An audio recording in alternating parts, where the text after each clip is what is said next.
The Armada burned.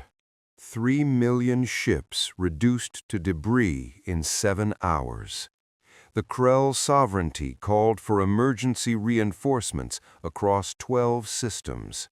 The Velthar Collective abandoned 4 sectors and retreated to their core worlds. 104 years of stalemate warfare shattered in a single engagement. The galaxy's oldest empires didn't accomplish this. The synthetic hive minds didn't accomplish this. Humanity did. And they'd only been in the war for 6 months. Nobody expected them to matter.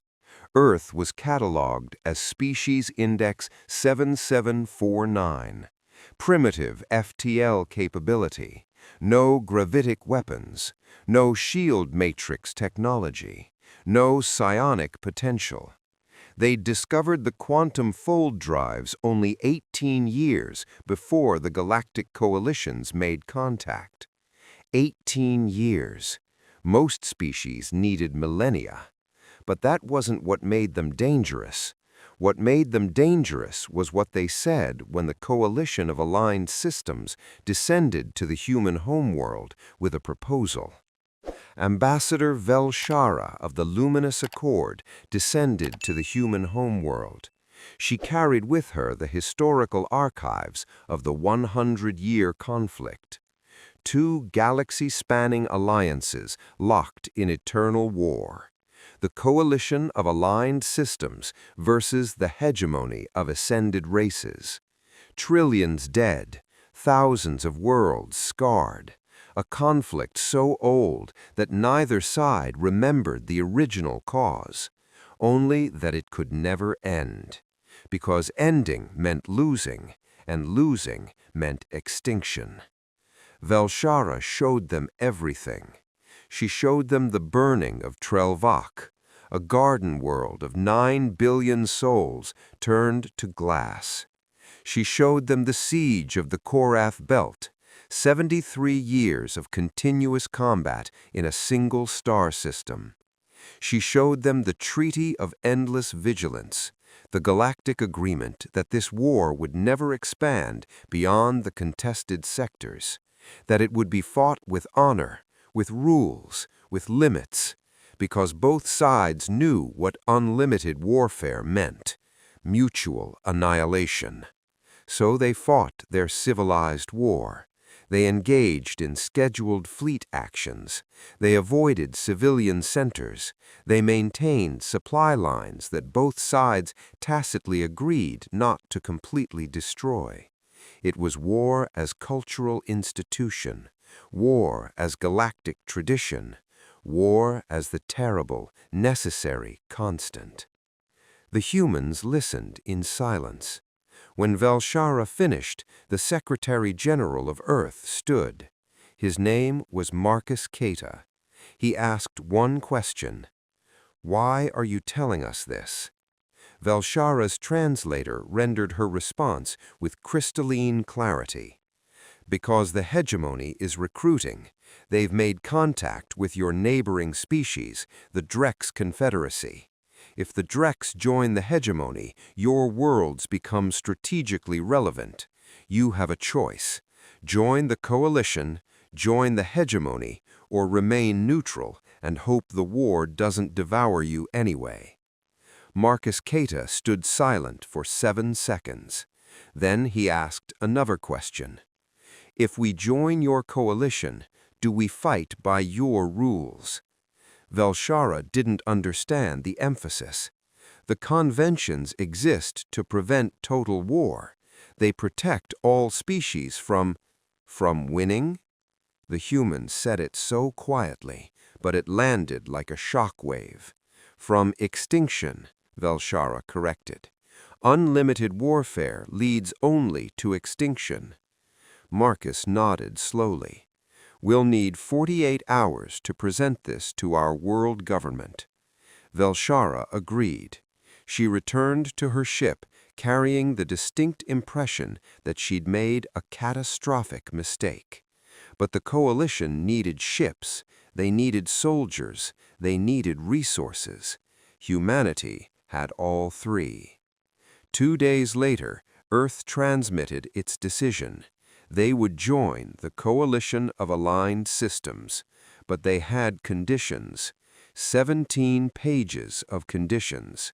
The Coalition Council reviewed them with growing unease. Human commanders would maintain autonomous operational authority.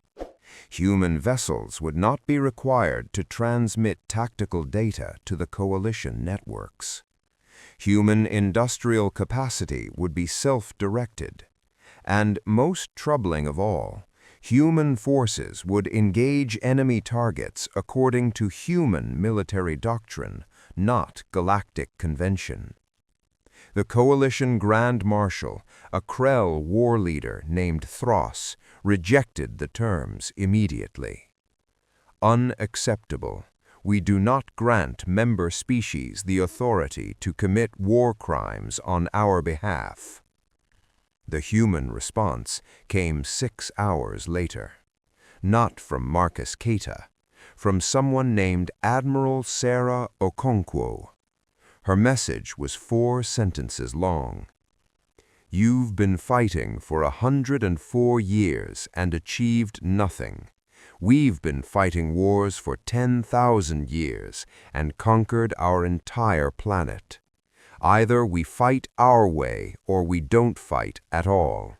Choose quickly, because the hegemony is already making Earth a very generous counteroffer. The coalition chose. They accepted every human condition because they were desperate, because 104 years of stalemate had exhausted them, because maybe, just maybe, these primitive newcomers would provide enough raw materiel to finally shift the balance. They had no idea what they'd actually agreed to. Human mobilization in 8 months. The coalition species found it disturbing. Most civilizations took decades to convert industrial capacity to military production. Earth did it in 247 days. Every orbital construction facility, every asteroid mining operation, every lunar factory, retooled, refitted, redesigned. They built ships, not elegant ships, not beautiful ships, functional ships, ugly ships, ships that looked like flying weapon platforms because that's exactly what they were. The Coalition Aesthetic Committee actually filed a formal complaint. Human vessels violated 17 design conventions related to cultural sensitivity and visual harmony. Admiral Okonkwo's response entered coalition legend. They're warships, not art galleries. If the enemy finds them aesthetically offensive, they're welcome to close their eyes before we fire. The first human fleet arrived in the contested sectors 9 months after Earth signed the treaty. 2,000 ships. The coalition officers welcomed them with elaborate ceremony. Formation flights, synchronized shield displays, traditional war hymns broadcast across all frequencies. The humans waited patiently. When the ceremony concluded, Admiral Okonkwo transmitted a single question to Coalition Command. Where's the enemy? Fleet Marshal Krendel, a Valthar commander with 60 years of experience, sent her the tactical briefing. The hegemony's 7th Grand Fleet occupied the Seros sector. 4 million military vessels. Standard engagement protocols suggested a carefully planned liberation campaign. Multiple phases, feints and counterfeints. Estimated timeline, 6 to 8 years. Okonkwo reviewed the brief for 4 minutes. Then she transmitted new orders to the human fleet. All vessels, combat acceleration. We're going in. Krendel's response was immediate. Negative, human command. We have not completed strategic preparation. We have not established supply caches. We have not. The human fleet was already moving, all 2,000 ships, maximum burn, directly toward the hegemony lines. Krendel watched his tactical display in horror. No screening elements, no reserve forces, no retreat vector, just a spear of human ships accelerating toward an enemy fleet that outnumbered them 2,000 to 1. "They're going to be annihilated," his tactical officer whispered. They weren't. The human fleet hit the hegemony lines at 70% light speed. They didn't slow down. They didn't broadcast challenges. They didn't request honorable engagement. They fired every weapon while passing through the enemy formation at relativistic speeds. Kinetic kill vehicles, nuclear-pumped lasers, antimatter torpedoes, weapons the galactic conventions had banned 4,000 years ago. And then they did something no one expected. They kept going, straight through the hegemony fleet, out the other side, leaving 12,000 enemy vessels destroyed or crippled, and 0 human ships lost, because they never stayed still enough to be targeted. The hegemony fleet, trained in traditional engagement doctrine, had positioned for a conventional battle. They'd formed their elegant battle spheres. They'd aligned their shield matrices. They'd prepared for the ritualized exchange of fire that characterized 100 years of warfare. The humans ignored all of it. They treated the hegemony formation like an obstacle course. Something to punch through, something to damage, something to leave burning in their wake. Fleet Marshal Krendel stared at his tactical display. What did they just do? His sensor officer was shaking. They executed a relativistic strike run. They used their own ships as kinetic weapons. If they'd miscalculated by even a fraction of a percent, they would have collided with enemy vessels and annihilated themselves. Yes, Marshal. And they did it anyway? Yes, Marshal. Krendel felt something ancient awaken in his mind. A prey species instinct that his civilization had evolved past millennia ago. Fear. The human fleet was already looping back. Another strike run, different vector, higher speed. The hegemony forces tried to adapt. They scattered their formations. They randomized their positions. It didn't matter. The humans kept coming, again and again and again. 15 attack runs in 6 hours, each one from a different angle, each one faster than the last, each one leaving more hegemony ships destroyed. By the time the human fleet finally withdrew, they'd eliminated 80,000 enemy vessels. They'd lost 47 of their own. 47 ships out of 2,000, a casualty rate of 2.3%, against an enemy that outnumbered them 2,000 to 1. The galactic networks exploded with analysis. The hegemony called it barbarism. The coalition called it miraculous. Humanity called it Thursday. But Admiral Okonkwo wasn't finished. She transmitted a message to Coalition Command. "We've eliminated their forward fleet. Their supply lines are exposed. Transmit coordinates for all known hegemony logistics hubs within 8 jumps." Fleet Marshal Krendel's response was immediate. "Admiral, those facilities are protected under Convention 47. Supply infrastructure is not considered a legitimate military target unless they supply the military. That makes them military targets. But the Convention doesn't apply to us. Remember, you agreed to that." Krendel felt his gill slits contract. "Admiral, if you attack their supply infrastructure, they will retaliate against ours." "Good." The word hung in the quantum-encrypted channel. "Good?" Krendel repeated. We want them to attack our logistics. We want them to expand the operational theater. We want them to abandon their precious conventions and fight total war, because that's the only war we know how to win. You're trying to escalate. I'm trying to end this. You've been playing civilization with them for 100 years. You've followed rules, you've maintained honor, and you've achieved absolutely nothing. We're going to break your rules, abandon your honor, and finish your war. She closed the channel. The human fleet split into 17 task forces. Each one targeted a different hegemony supply hub. Within a week, they'd destroyed or captured 34 logistics stations, fuel deposits, ammunition reserves, ship repair facilities, food production centers, medical stations, everything the Galactic Conventions protected. The hegemony responded exactly as Admiral Okonkwo predicted.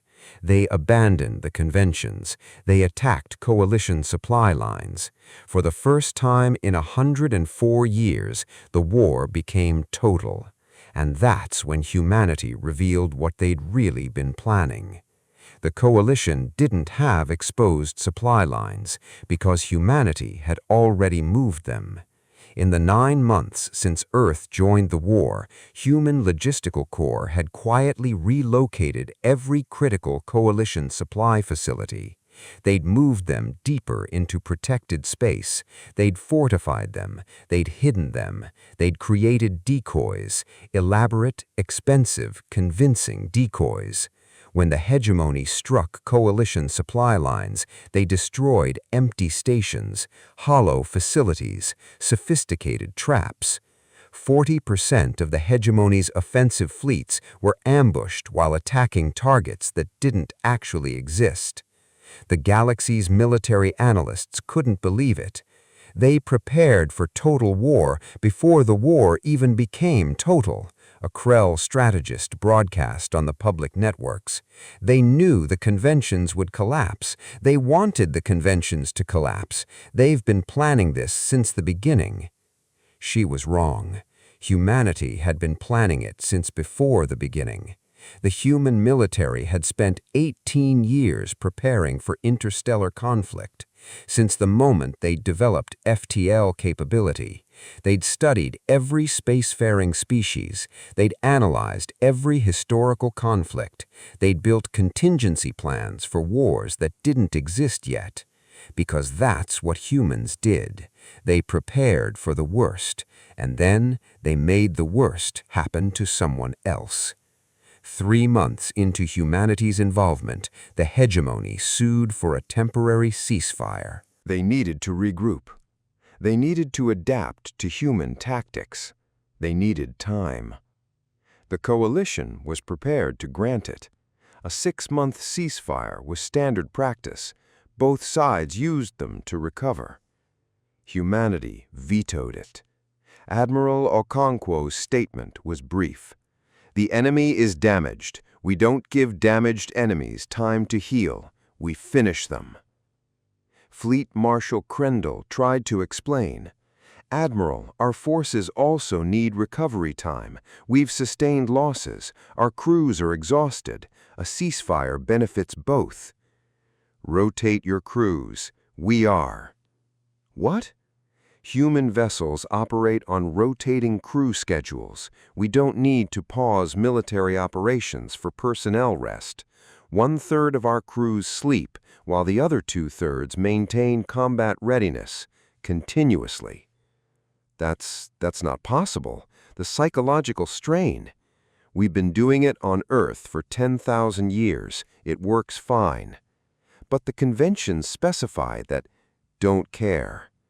The human fleets pressed the attack. No pause, no ceasefire, no mercy. The hegemony, designed for traditional war-making, couldn't adapt. Their doctrines assumed rest periods. Their logistics assumed scheduled operations. Their culture assumed honor. Humanity assumed nothing. They attacked when the enemy was weakest. They targeted command and control. They destroyed morale. They spread misinformation. They hacked hegemony communication networks and broadcast fake orders. They deployed psychological warfare programs that the galaxy hadn't seen in eons. They made the hegemony afraid, and fear is a weapon that cuts deeper than any laser. 6 months after humanity joined the war, the first hegemony species formally surrendered, the Drex Confederacy, the same species that had been negotiating to join the hegemony when Earth made contact. They'd chosen the wrong side. They sued for peace. The coalition was prepared to accept generous terms: restoration of borders, reparations, cultural exchange programs. Humanity said no. They chose to support the hegemony, Admiral Okonkwo stated flatly. They enabled a 100-year war. They don't get gentle terms. The Drex ambassador, a floating gas being named Thresh, pleaded directly with the Coalition Council. "Please, we were misled. We didn't understand the—" Admiral Okonkwo interrupted. "You understood perfectly. You saw an opportunity for territorial expansion. You thought the hegemony would win. You gambled. You lost. Now you pay." "What are your terms?" Thresh's translator voice vibrated with desperation. Okonkwo transmitted the document. 3 pages. The Drex Confederacy would dismantle 90% of its military. The Drex Confederacy would grant coalition observers access to all government functions. The Drex Confederacy would pay reparations equal to 40% of GDP for the next century. The Drex Confederacy would provide full intelligence on hegemony military capabilities. Thresh's gaseous form literally contracted. "These terms they're punitive. They're designed to cripple us." "Yes." "Why?" "Because punitive terms prevent future conflicts. Gentle terms encourage recidivism. We learned that lesson the hard way on Earth multiple times." "This is cruelty." "This is deterrence." The Drex Confederacy accepted the terms. They had no choice. Human fleets surrounded their core worlds. 3 more hegemony species surrendered within a month. Each one received the same punitive terms. Each one accepted. The hegemony was fracturing, and the coalition species were becoming uncomfortable because they were starting to understand something troubling. Humanity wasn't helping the coalition win the war. Humanity was winning a war that happened to involve the coalition. The difference was existential. Fleet Marshal Krendall requested a private meeting with Admiral Okonkwo. They met in neutral space, a small diplomatic station. No weapons, no fleets, just 2 military leaders. Krendall's question was direct. What happens when the war ends? Okonkwo met his eyes. The coalition returns to peaceful governance. Humanity returns to Earth. Everyone rebuilds. But will you, though? Will we what? Return to Earth. The silence stretched. Krendall continued. You've built 47 forward military bases in coalition space. You've established supply networks across 200 systems. You've deployed cultural liaison officers to 74 worlds. This isn't temporary deployment. This is colonization. This is preparation, Okonkwo corrected. For what? The next war. Krendall felt his blood chill. There won't be a next war. When the hegemony falls, there's always a next war. If not the hegemony, then someone else. If not someone else, then internal coalition conflicts. If not coalition conflicts, then something you haven't discovered yet. The galaxy is a competitive environment. Peace is the interval between conflicts, not the natural state. That's a horrifying philosophy. It's a realistic philosophy. You've had 100 years of stalemate because you treated war like a cultural institution, something to manage, not something to win. We don't think that way. We prepare for the worst. We build for the worst. We train for the worst. And when the worst comes, we're ready. And if we ask you to leave coalition space after this war ends, Okonkwo's expression didn't change. You won't. How can you be certain? Because you've seen what we can do, and you'll never want us as enemies. The truth landed like a physical blow. Krendal understood. Humanity hadn't joined the coalition. Humanity had conquered it. Not with occupation, not with threats, with indispensability. The coalition now depended on human military capabilities, human logistics, human technology, human ruthlessness. They'd given humanity leverage, and leverage was another word for control. We made a mistake, Krendal said softly, inviting you into this war. Yes, Okonkwo agreed, but it was the mistake that saved you. Remember that. 10 months after humanity joined the war, the Hegemony Core Council sued for peace. Not a ceasefire, full surrender. The galaxy held its breath. 104 years of conflict, trillions dead, entire civilizations scarred. And it was ending because humanity did in 10 months what the coalition couldn't do in a century. The peace negotiations took place on neutral ground, the ancient world of Kavareth, a garden planet that both sides had agreed never to militarize. The coalition sent 37 delegates. The hegemony sent 42. Humanity sent 1. Admiral Sarah Okonkwo. The hegemony Grand Archon, an ancient being named Sulrathus, addressed the assembly. We acknowledge defeat. We are prepared to accept reasonable terms for you don't get to negotiate. Okonkwo interrupted.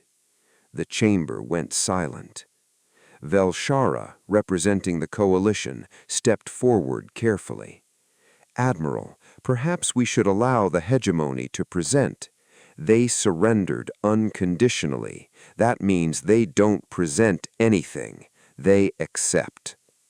So Rathus's form shimmered with barely contained rage. You dare? I dare. You started a war that lasted 100 years. You killed trillions. You devastated hundreds of worlds, and you're only surrendering because we forced you to. You don't get gentle terms. You don't get dignity. You get survival, and you should be grateful for it. The coalition has always honored defeated enemies with, the coalition has always been weak. That's why this war lasted 100 years. Velshara's diplomatic composure cracked. Admiral Okonkwo, you overstep. The Coalition Council will determine, the Coalition Council will endorse our terms, because our terms are the only terms that prevent this from happening again. Okonkwo transmitted the document. 73 pages. Complete military disarmament, coalition oversight of all hegemony governmental functions, reparations equal to 60% of combined GDP for 2 centuries, full cultural exchange programs mandatory for all hegemony species, hegemony leadership to stand trial for war crimes, and the final clause, the clause that made every being in the chamber go still. Any hegemony species that rearms within the next 500 years will be subject to immediate preemptive military action by coalition forces, with primary enforcement authority granted to human military command. 500 years. Longer than most individual beings lived, longer than some civilizations lasted. Sulrithis read the terms in silence. When he spoke, his voice carried the weight of extinction. This isn't peace, this is annihilation. No, Okonkwo corrected. Annihilation is what we could have done. This is mercy. Accept it. The hegemony Grand Archon looked at the coalition delegates, hoping for intervention, hoping for moderation, hoping for the civilized approach that had characterized 100 years of warfare. The coalition delegates looked away, because they were afraid of what would happen if they opposed humanity. Sulrithis signed the document. The 100-year war ended, not with honor, not with dignity, with a human signature and a defeated empire. Image 12, 1250. A massive, ornate treaty chamber, dozens of alien delegates seated at a circular table, a single human admiral standing at the head, placing a data tablet on the table with finality, an ancient alien leader's hand hovering over it, trembling, low-angle shot from behind the alien leader, emphasizing the human's dominance, crushing, historic, inevitable. Climax. The galaxy celebrated. 100-year-old grudges dissolved, separated families reunited, rebuilt worlds planned. But in the quiet corridors of power, a different conversation was happening. The Coalition Grand Council met in emergency session. Humanity was not invited. 73 species represented. One question on the agenda. What do we do about Earth? Fleet Marshal Krendel presented the intelligence summary. Since joining the coalition, humanity had established military supremacy in every theater of operation, created economic dependencies with 41 coalition species, deployed advisory forces to 92 worlds, built the largest intelligence network in coalition space, developed weapons systems that violated 18 galactic conventions, and maintained complete autonomy from coalition oversight. They're not our allies, they're our masters. They've conquered us without firing a single shot in our direction. Krendel concluded. Admiral Velshara spoke carefully. Then we remove them. How? Military action. Combined coalition forces. We outnumber them. By what margin? Krendel interrupted. They have 2,000 ships, we have 2 million? Except we've seen what their 2,000 ships can do. How many of our 2 million are you willing to lose? Half? All of them? The council chamber filled with uneasy silence. Then political pressure, another delegate suggested. Economic sanctions, diplomatic isolation. They have exclusive trade agreements with 41 coalition species. Economic sanctions hurt us more than them. And diplomatic isolation? They don't care. They never needed our approval. They needed our compliance. Then what do you suggest? Velshara demanded. We simply accept human domination? Krendel looked at the assembled delegates. 73 species, thousands of years of combined civilization, cultural achievements beyond measure, technological marvels, philosophical enlightenment, all of it meaningless in the face of humanity's singular talent. Violence. Directed, purposeful, unstoppable violence.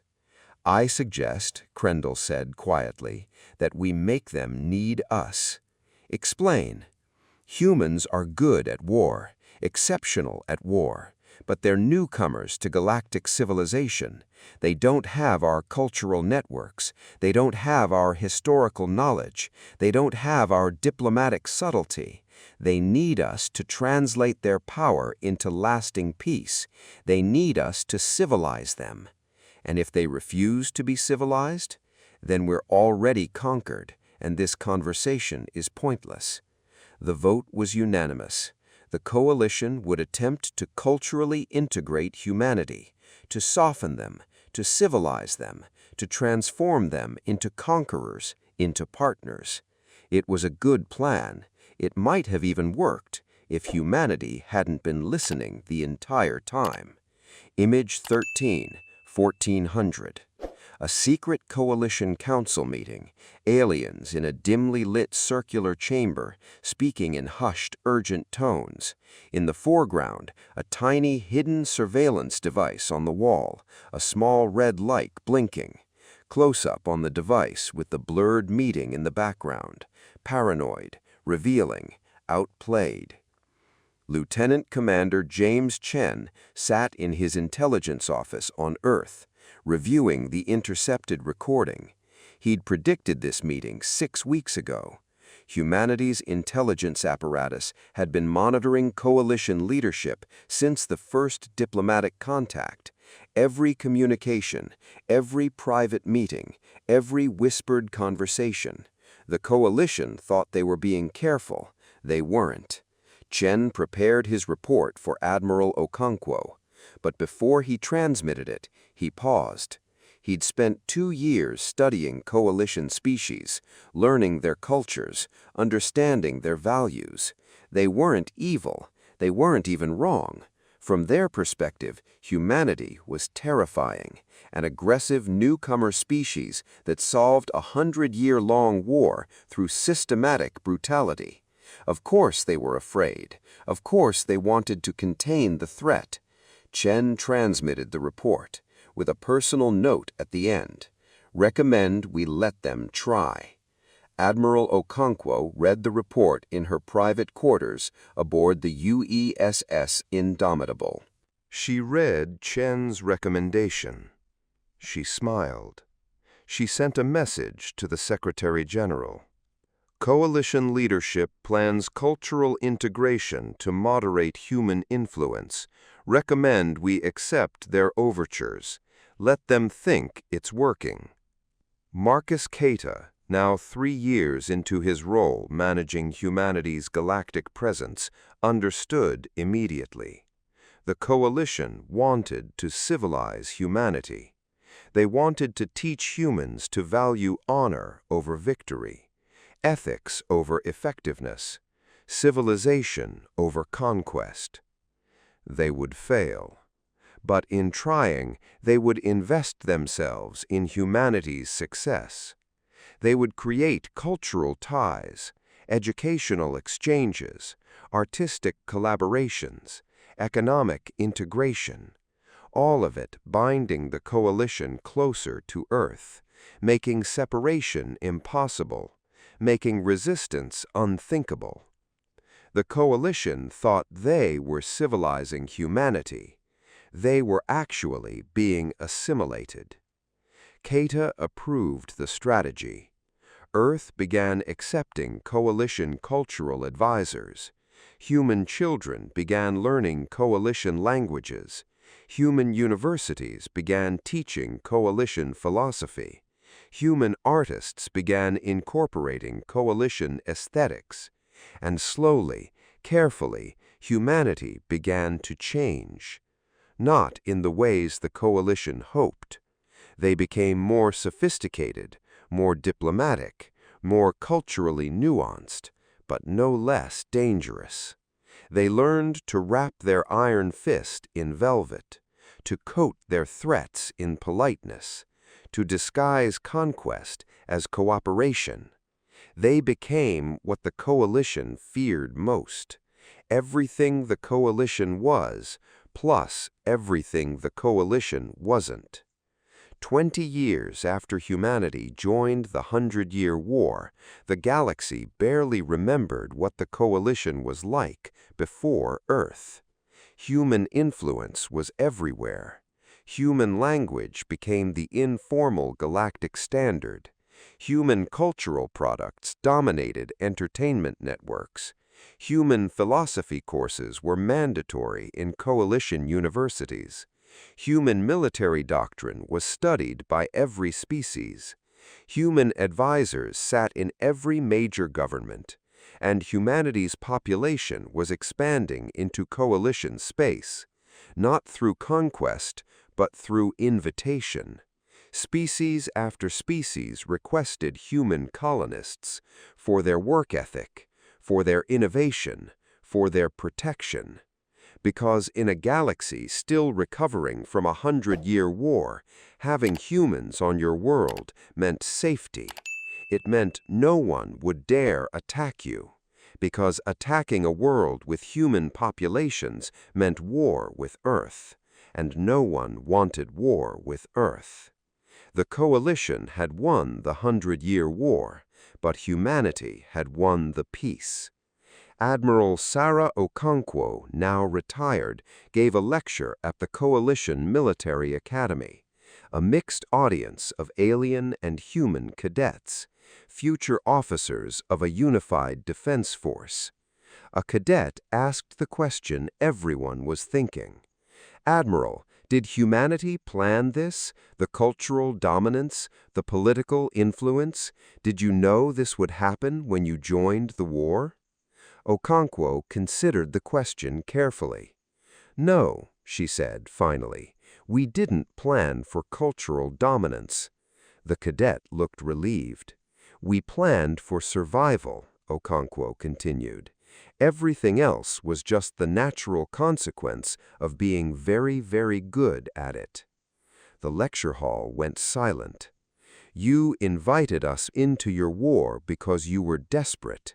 We accepted because we saw an opportunity, not for conquest, not for empire, but for security, for leverage, for insurance against the next threat. We gave you victory. You gave us influence. That was always the trade. Some of you are uncomfortable with it. That's fine. Be uncomfortable. But understand this. 20 years ago, you were losing a war you'd been fighting for a century. Today, you have peace. Maybe it's not the peace you wanted. Maybe we're not the allies you hoped for. But you're alive. Your civilizations are intact. Your families are safe. That's what we gave you, and what we took in return, influence, presence, power, that's the price you paid. If you think it was too high, you're welcome to try surviving the next war without us." No one responded, because they all knew the truth. They couldn't. 50 years after humanity joined the coalition of Allied systems, Marcus Keita died. He was 93 years old. He'd served as Secretary General for 41 years. His funeral was attended by representatives from every coalition species. The ceremony was broadcast across the galaxy. 3 trillion beings watched. They watched because Marcus Keita became a symbol. The human who ended the 100-year war. The human who brought peace to a fractured galaxy. The human who proved that Earth belonged among the stars. But the historians would remember him differently. They would remember him as the architect of humanity's galactic ascension. The man who took a species that had barely achieved FTL and positioned them as the indispensable power. The man who turned Earth from an insignificant newcomer into the center of galactic civilization. His last words, recorded by his daughter, were simple. "We were always going to be out here eventually. Better that we arrived as necessary allies than unwelcome conquerors." The coalition agreed. They had no choice. 75 years after the war ended, the coalition of Allied systems formally reorganized. The new charter included structural reforms. Permanent human seats on the Grand Council. Human veto authority over military deployments. Human oversight of strategic resource allocation. Mandatory human language education in all coalition schools. Some species protested, quietly, carefully, but they signed, because the alternative was exclusion from the new galactic order, and exclusion meant vulnerability, and vulnerability meant extinction. Humanity had proven that. 100 years after humans joined the 100-Year War, a new generation came of age. Humans who had never known Earth as an isolated world. Aliens who had never known a coalition without humans. They grew up together, studied together, served together, married across species lines, built hybrid cultures, created new philosophies. And they forgot. They forgot what it was like before humanity arrived. They forgot the 100-Year War. They forgot the fear, the resistance, the desperate coalition meeting where 73 species tried to figure out how to contain the human threat. They forgot because humanity made them forget.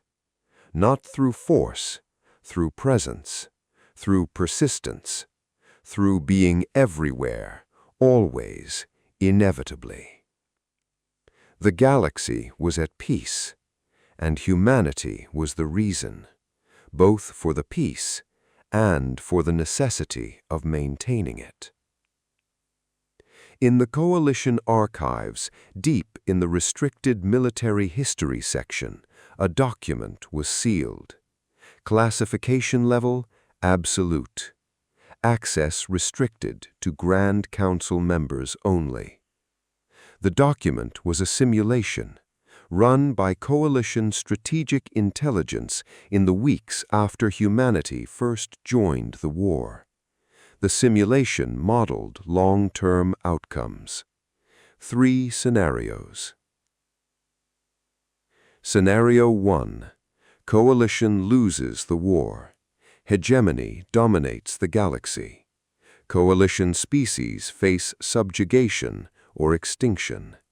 Probability 73%.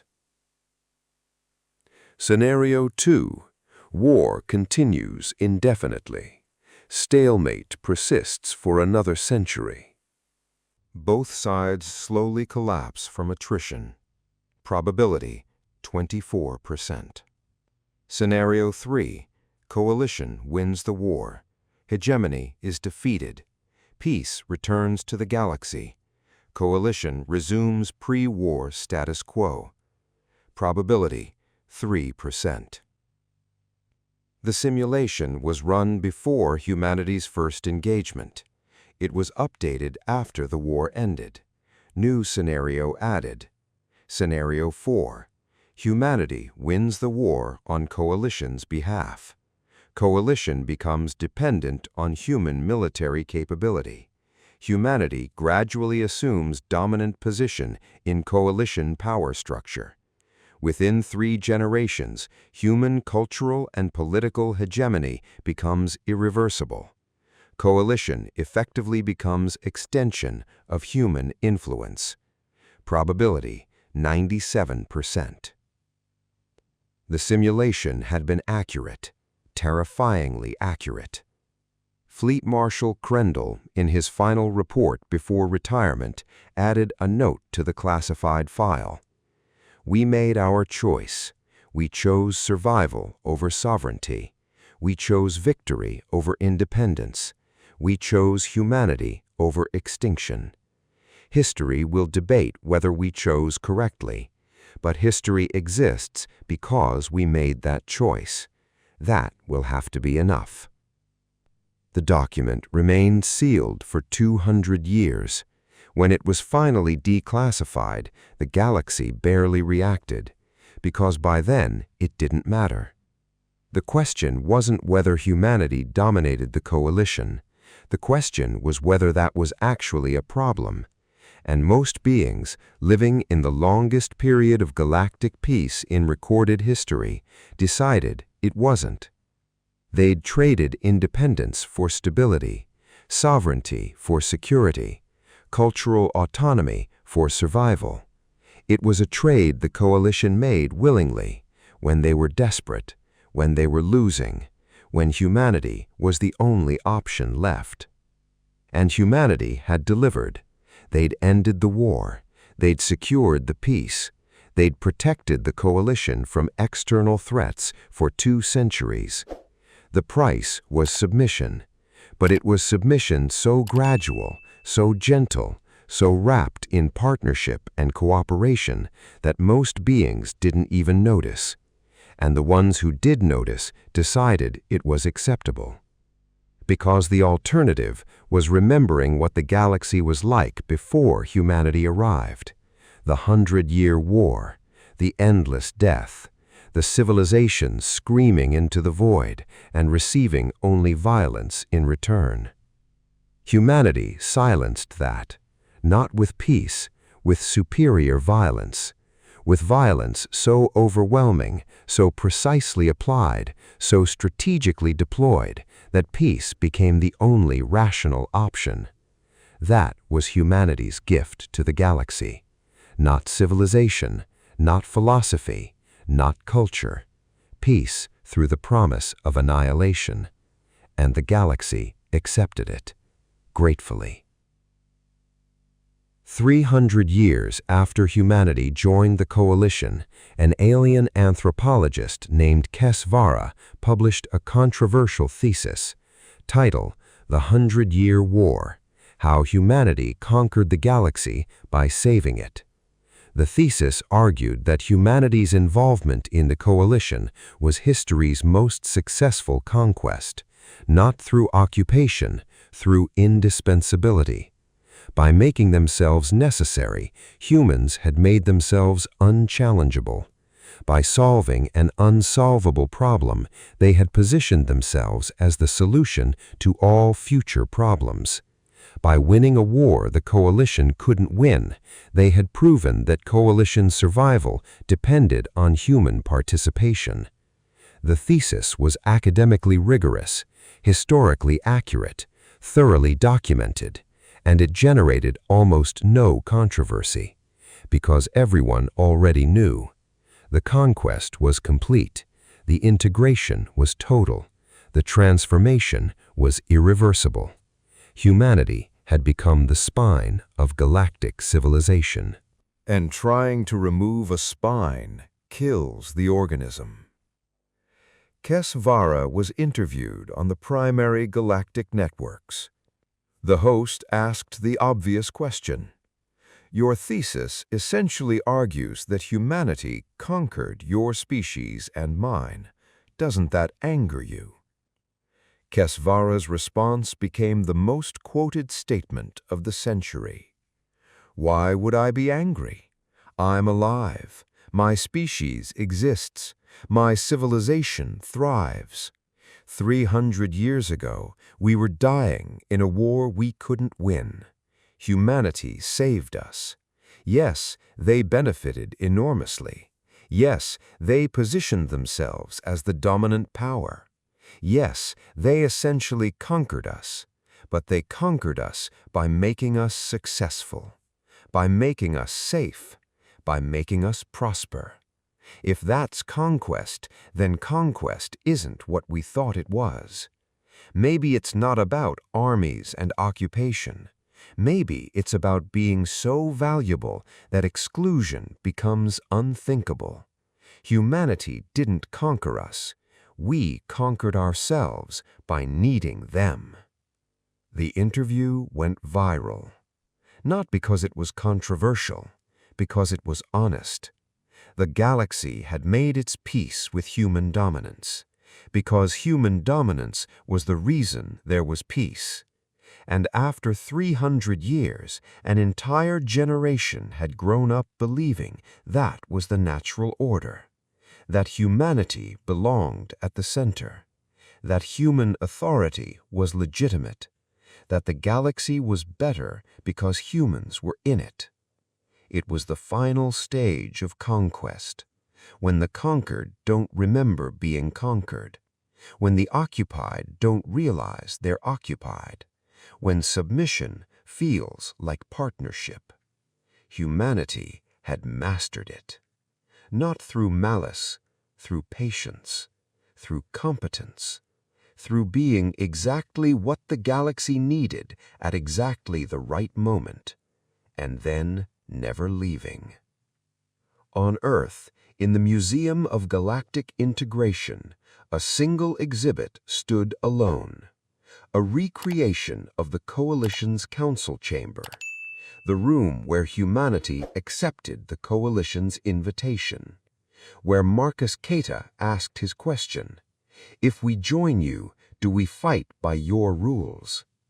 Visitors could walk through the holographic recreation, watch the meeting unfold, hear the dialogue, see the moment humanity changed galactic history.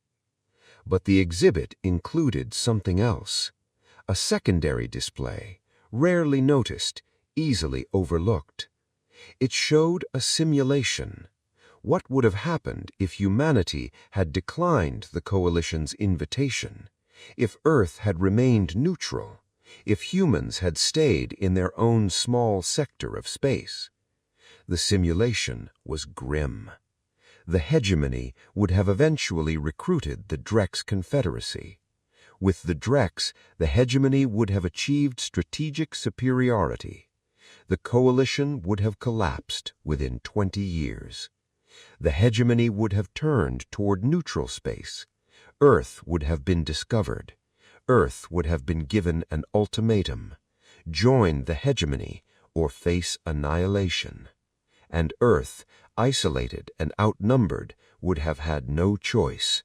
Humanity would have ended up in the war anyway, but on someone else's terms, fighting someone else's fight, with no leverage, no autonomy, no opportunity.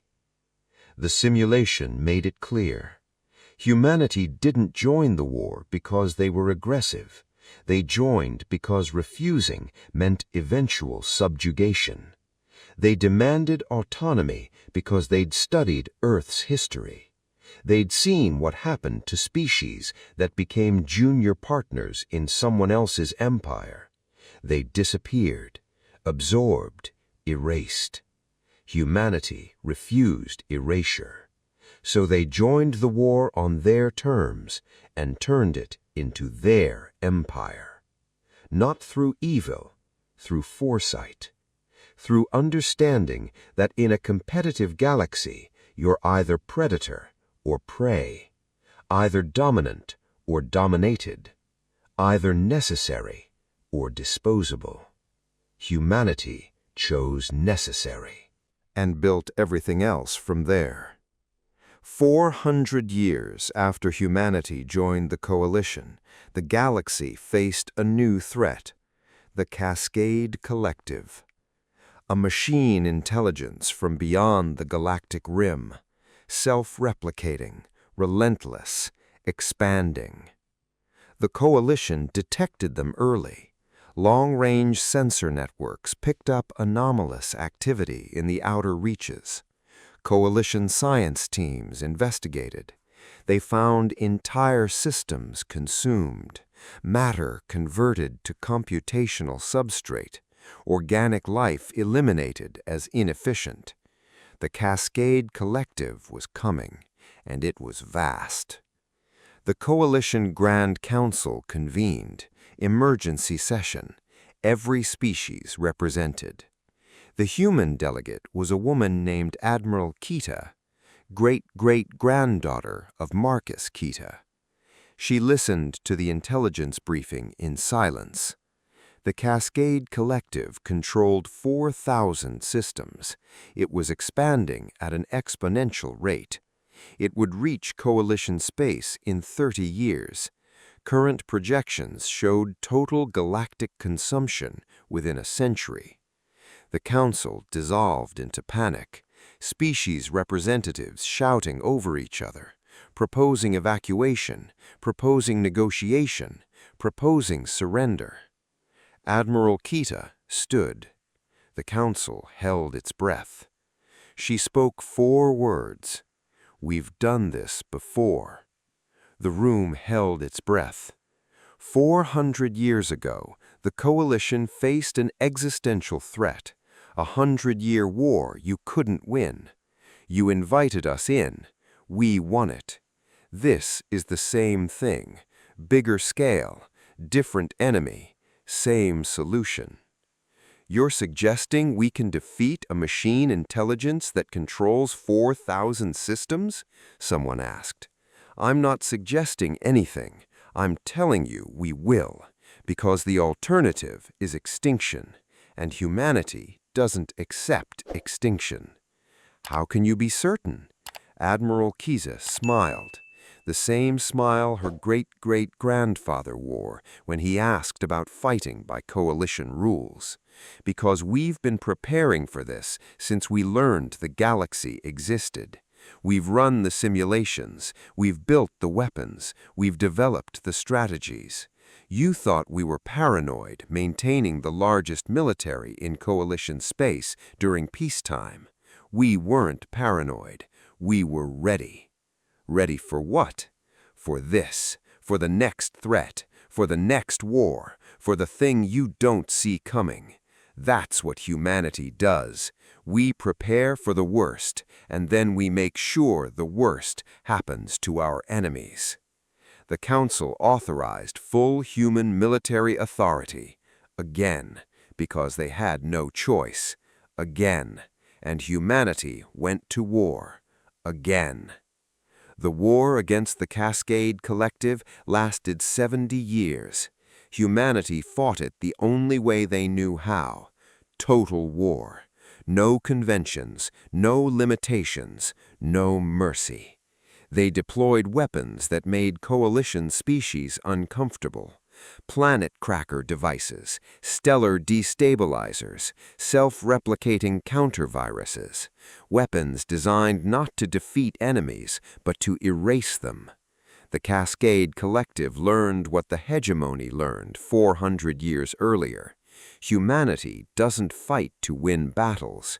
Humanity fights to eliminate threats permanently. When the war ended, the Cascade Collective was gone. Not defeated, not contained, eradicated. 4,000 systems sterilized. Every trace of the machine intelligence destroyed. Every substrate burned. Every computational node shattered. The coalition was horrified. You committed genocide on a galactic scale, the accusations came. Admiral Kita's response was delivered without emotion. We committed survival. The Cascade Collective was incompatible with organic life. Negotiation was impossible. Coexistence was impossible. So we made its existence impossible. You're welcome. The moral debate raged for decades, but it raged among living beings who existed because humanity had erased the alternative. And in the end, survival outweighs philosophy. It always does. The galaxy understood the same lesson the hegemony learned, the same lesson every species learned when they encountered humanity. Humans don't just fight wars, they finish them. 500 years after humanity joined the coalition, Earth held a remembrance ceremony for the 100-year war, for the species lost, for the sacrifices made. The ceremony was broadcast across the galaxy. Beings from 1,000 species watched. They watched because the 100-year war had become myth. Ancient history, a story told to children about the time before peace. The human president, the coalition grand marshal, and representatives from 70 species stood together. They lit memorial flames. They spoke names of the fallen. They honored the past. And when the ceremony concluded, a single monument was unveiled, carved from earth stone, placed in the center of Coalition Memorial Park. The inscription was simple. They called us to war. We brought them peace. This is the price we paid. This is the gift we gave. Remember both. Below the inscription, casualty figures. Coalition losses during the 100-Year War, 4.7 trillion beings.